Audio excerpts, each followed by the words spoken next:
Hi guys, cheers for stopping by again, and let's get right into the stories. Try to drug and rape an innocent girl at a party? No, not while I'm here. So, to put it simply, I was a little shit as a kid. I used to steal from stores and family, swear and throw things at random people walking down the street. I was smoking from age of 12 and I didn't give a shit about anyone but my friends. They were my real family, or so I thought. And the group of all five of us would cause trouble every single fucking day. So my parents, though in my later years have told me they should have been more effective in their discipline, really weren't to blame. I was just a mixed up kid. I used to think that doing all this stuff made me cool. I can't really describe how superior I felt when I made grown adults afraid of me, but it made me feel powerful, and power was something I craved when I was younger. I could go on and on about my sins, but the fact is, I was just fucked in the head. I've made amends where I can to who I could, but you're not here for self-flagellation, you're here for the revenge. So, long story short, when I was 16, my parents finally had enough, and despite all my tantrums and screaming and even some physical violence against my dad, they decided to put me in a school for troubled youth.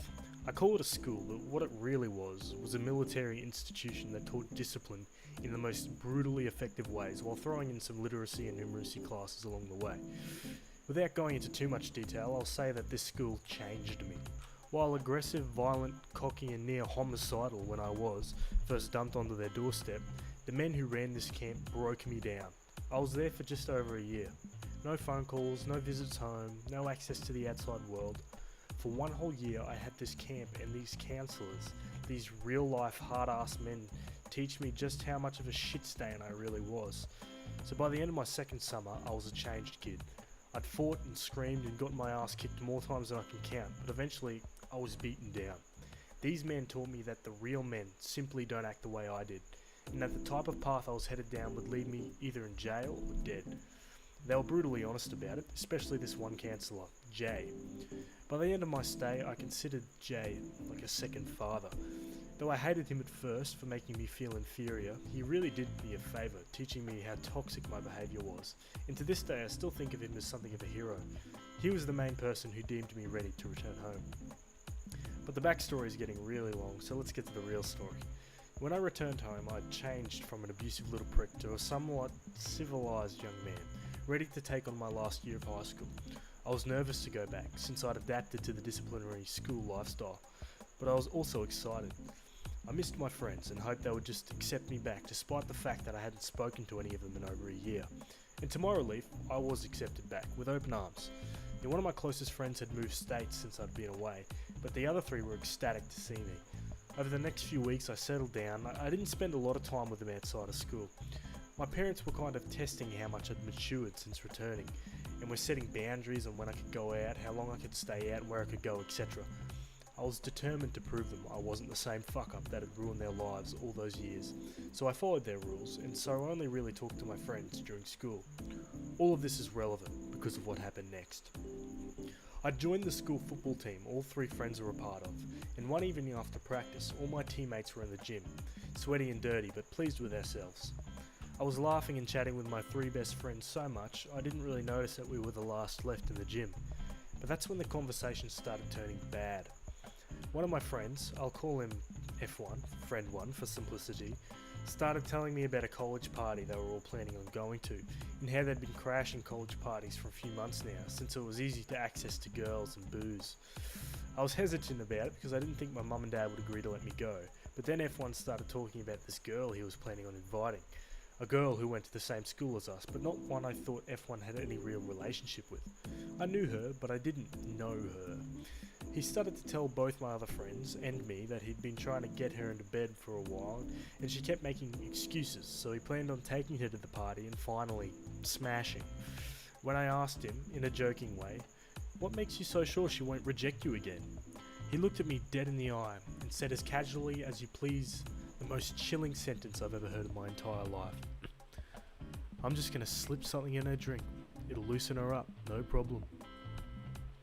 At first I just kind of awkwardly laughed, thinking it was some fucked up joke, but they weren't laughing with me. When I asked him if he was serious, he told me he was sick of her bullshit games, and knew she was just stringing him along, and that the pills would just make things easier.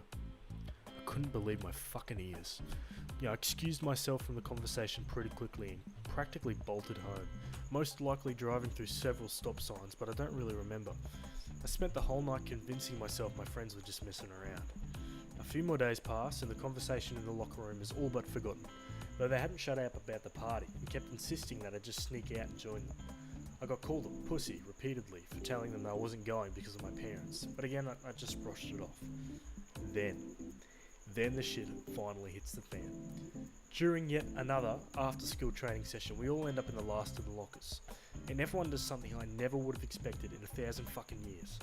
All three of them had been talking about the party this whole time. Then F1 starts rummaging through his gym bag. He tells us all to look at this, and tosses F2 a small bag of little pink pills. Immediately, I feel the blood drain from my face, and like a bomb's going off in my head, a voice in my mind is screaming, "Holy shit, this is really happening. This is serious. Holy fucking shit." It's really hard to describe what I was feeling when F1 started going into detail about how he planned on inviting the girl to the party, slipping something into her drink and making use of one of the frat boy bedrooms for a few hours. I was sick, literally could have hurled everything from my stomach all over the floor as I listened to all three of them talk about how awesome the party was going to be, after describing how they were planning to rape a girl. I couldn't take it, and again I ran off. I actually did end up puking later that night, going over and over in my head what the fuck I'd just witnessed. I almost couldn't believe it. These three boys had been my friends for 15 years. I thought of them as my own family, though I thought I knew them better than anyone. But 1 year away and this? I'll tell you that I actually broke down crying that night. I'm not ashamed to admit it. What I am ashamed is of how long I took to actually get a grip and handle it. I knew I should have told someone, but in some fucked up way my loyalties were still screwed. Yeah, don't crucify me for it, I know what I should have done, but I was 17 and these were my best friends. I didn't want them to get into trouble, but at the same time I knew I couldn't let this shit go down. So instead of reporting all I'd heard to an adult like a normal fucking person, I decided I'd try to sort it out on my own. So I went to F1 and told him not to do what he'd planned. Told him it was stupid and dangerous and would ruin his life and the life of the girl he was planning on drugging. He didn't even blink. He got right in my face and told me that the school I got sent to had turned me into a pussy. That he hated how much I'd changed and had been trying to change me back with F2 and F3. He even told me how they'd been talking about me behind my back and how they'd planned to give me a turn on the girl once F1 was done with her, just to show me what I was missing out on. Then he said something I'll never forget. He told me, word for word, "I'm doing that little bitch a favour. She's a fucking virgin. And after this party, your mum won't be the only one finally getting some." I punched him. We fought, and we both got sent home on suspension for fighting. I could not fucking believe it. I was seething. My best friend had said that to me. My best friend had told me he was going to rape an innocent girl at a party, and I was a pussy for not wanting to join in.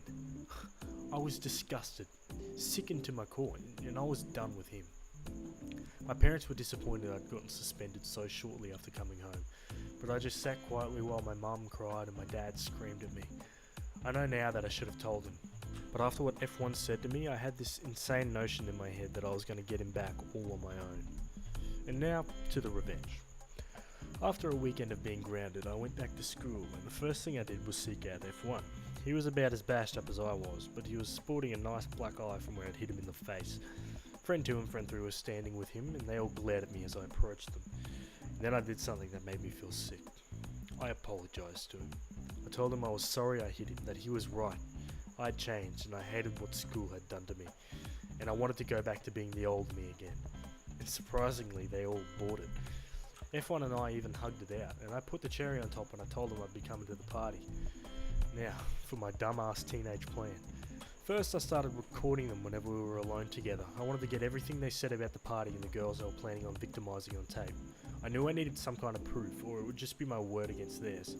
And after a few days, I'd gotten more than enough, but I wasn't done. No, my stupid self had a plan, and I was going to fulfill it to the fullest.